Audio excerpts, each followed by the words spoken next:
بخاری میں موجود ہے. گھر والوں نے پوچھا مجھ سے کہ وہ ہار کہاں ہے، تو میں نے کہا چیل اٹھا کے لے گئی. گھر میں کچھ چوری ہو جائے تو سب سے پہلا الزام کس پہ لگتا ہے؟ ملازمین پہ.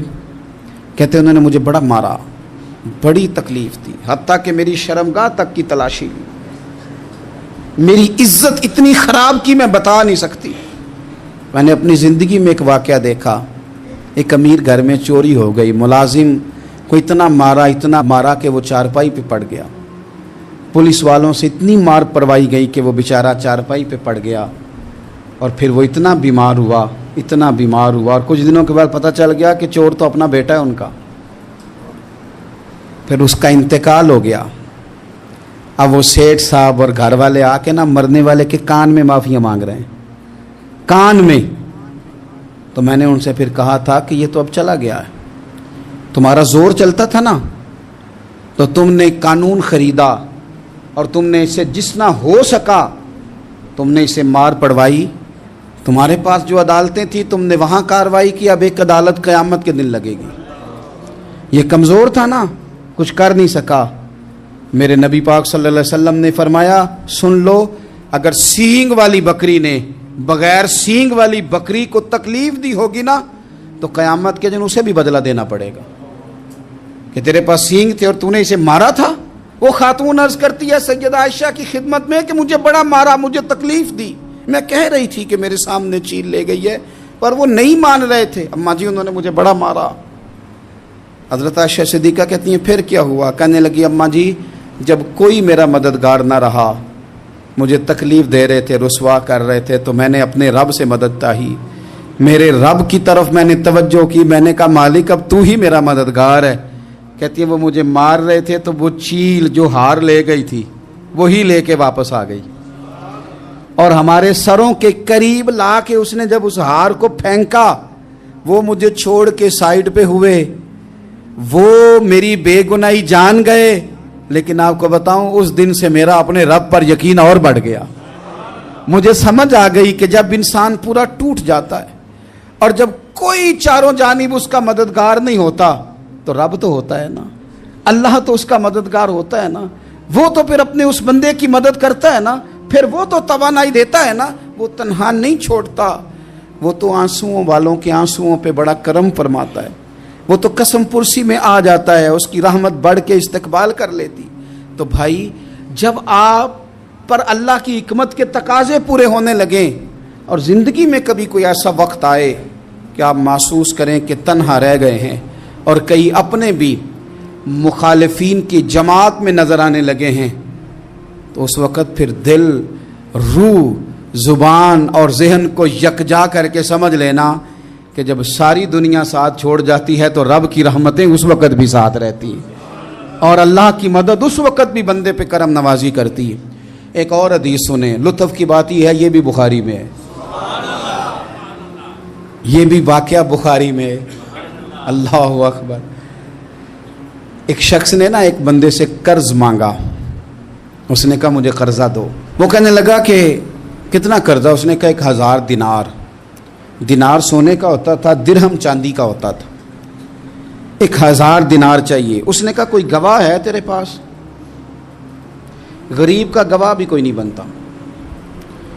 کبھی الجھ جائے نا کوئی بندہ تو کئی اپنے بھی کہہ دیتے ہیں کہ ہم اس کے قول فعل کے ذمہ دار نہیں ہیں.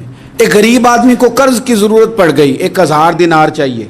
میں کہہ چکا ہوں کہ درہم چاندی کا ہوتا تھا، دینار سونے کا. اب 1000 دینار لینا ہے. تو جس بندے سے اس نے کہا، اگرچہ وہ نیک بندہ تھا، اس نے کہا یار 1000 دینار دے دو. تو کہنے لگا کوئی گواہ ہے تیرے پاس؟ وہ کہنے لگا غریبوں کا گواہ کون ہوتا ہے؟ ہاں ایک گواہ ہے. کہا کون؟ کہا میرا رب، وہ تیرے اور میرے بیچ گواہ ہے. اس نے کہا کوئی کفیل، اگر تو پیسے نہ دے سکے تو وہ بعد میں دے دے، یا تجھے کچھ ہو جائے تو وہ دے دے. اس نے کہا کفیل بھی میرا اللہ ہی ہے، میرے پاس اگر ہے تو رب کریم کا نام ہے، اگر اعتماد کر سکتا ہے تو کر لے. بندہ نیک تھا، اس نے کہا رب کے نام پہ، رب کی کفالت پہ، اللہ کو گواہ بنا کے میں تیار ہوں تجھے 1000 دینے کو.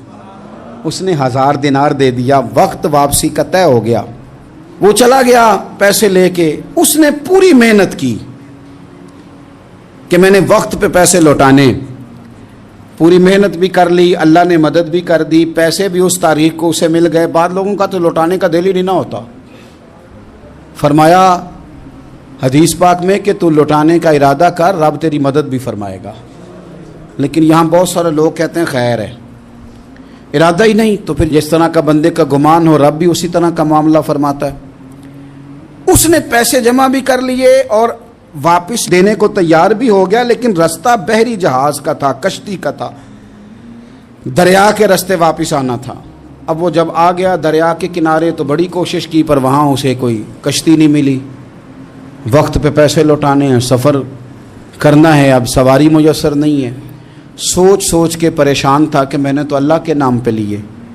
अचानक दिल में एक तजवीज़ आई, उसने एक लकड़ी ली, लकड़ी को अंदर से खोला, 1000 दिनार उसमें भरा, बुखारी पढ़ रहा हूँ, और साथ एक ख़त भी लिखा कि यार मैं पैसे पहुँचाना चाहता था पर मुझे कोई चीज़ नहीं मिली दरिया के उस पार आने, अल्लाह के नाम पर तेरी तरफ रवाना कर रहा हूँ। और ये कह के वो लकड़ी दरिया में रख दी, वो लकड़ी डूब गई है, वापस आ गया। वो जिसने पैसे लेने थे वो ऐन मुकर्ररा वक्त पर दरिया किनारे आया।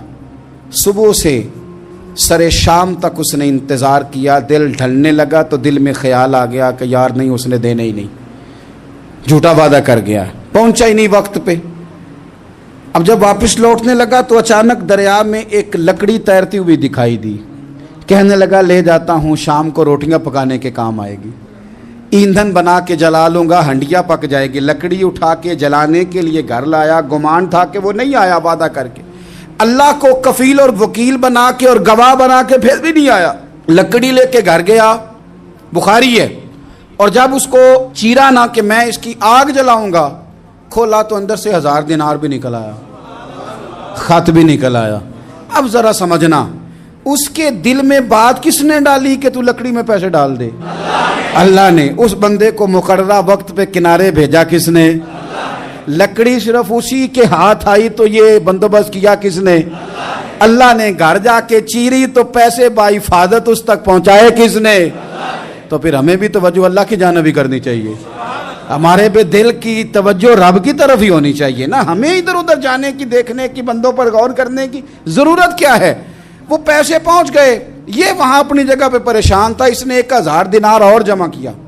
फिर दोबारा एक दिन दरिया किनारे आया, कश्ती मिल गई, बैठ के अपने उस भाई के पास आया, कहने लगा देखना मुझ पर बदगुमान ना होना, पैसे उस तारीख को भी जमा कर लिए थे, दरिया पे आया था पर कश्ती नहीं मिली थी, फिर मैंने ना लकड़ी में डाल के, खत डाल के तेरी तरफ भेज भी दिए थे, लेकिन आज मैं फिर लेके आ गया हूं। वो कहने लगा खुश हो जा, जिस रब को तूने मेरा और अपना गवाह बनाया था उस रब ने मेरे तक पहुंचा भी दिए हैं। जब लोग अल्लाह को गवाह बनाते हैं, रब की जानिब अपनी तवज्जो करते हैं, अपनी चाहतों, ख्वाहिशात और अपनी सारी चिट्ठियां अपने रब करीम की रहमत की तरफ रवाना करते हैं, फिर अल्लाह अपने बंदों को मायूस नहीं करता, अल्लाह अपने बंदों को नवाज देता है। अल्लाह तबारक व तआला अपने बंदों पे करम नवाजी करता। ओ संगियो, सारी उम्मीदें सेठों, नवाबों, दुनियादारों से क्यों वाबस्ता करते हो? सारी तवज्जुहात का मरकज़ क्यों उन लोगों को बनाते हो जो तुम्हें दुनिया में मजबूत नज़र आते हैं? अपनी तवज्जुहात का मरकज़ अपने खुदा को बनाइए, अपने मालिक की जानिब अपनी सारी ख्वाहिशात का रुख फेर दीजिए, अपनी तवज्जुहात अपने रब की जानिब कर लीजिए। वो अपने बंदों पे बड़ी करम नवाजी फरमाता है, वो इज़्ज़तों का भी मुहाफ़िज़ है, वो परेशानियों में करम नवाजियाँ फरमाने वाला है, वो साथ देने वाला है, वो उसकी रहमत करीब आके बंदे को सहारा देती है, वो अपने फजल से अपने बंदों की हर मुश्किल में दस्तगिरी फरमाता है। इस यहाँ से कभी हमने किनारा न किया और तूने भी तो दिल आज़ुर्दा हमारा न किया, हमने तो जहन्नम की बहुत की तदबीर पर मौला तेरी रहमत ने गवारा न किया। अदल करें ते थर थर कंबन उच्चियाँ शाना वाले, तजे तू फजल करें ते बख्शे जावन मेरे जय मुँह काले। आखिर दावाया अनिल हम्दुलिल्लाहि रब्बिल आलमीन।